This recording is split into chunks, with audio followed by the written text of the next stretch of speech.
245 run रे भारतर प्रथम innings अटकिला। KL Rahul कले दमदार शतक। भारत और दक्षिण आफ्रिका मध्य प्रथम टेस्ट सेंचुरियन खेल जाउछि। टॉस हारिबा परे प्रथमे बैटिंग करबाकू आसीथिबा टीम इंडिया प्रथम इनिंग्स रे 245 रन संग्रह करिथिला। भारतीय दल द्वितीय दिन में 8 विकेट पाई 208 रन अग्रणी सहित खेल आरंभ करिथिला। केएल राहुल एक उत्कृष्ट शतक हासिल करथिले। Team India wicket keeper batsman 137 ball रे 101 रन संग्रह करथिले। से निज इनिंग्स रे 14 चौका और 4 छक्का मारिथिले। दक्षिण आफ्रिका पाई कागिसराबाड़ा सबुठारु सफलतम बॉलर थिले।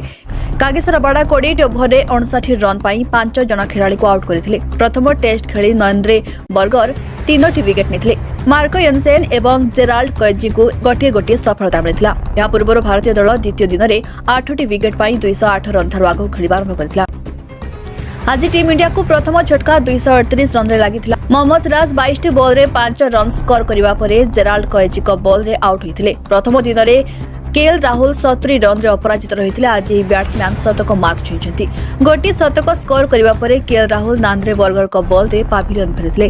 केएल राहुल को व्यतीत अन्य भारतीय बैट्समैन माने 50 रन रो मार्क छुइबारे विफल होइथिले। विराट कोहली 38 रन संग्रह करथिले, किंतु KL Rahul lower order batsman को सहित टीम इंडिया स्कोर को 245 रन को नेथिले।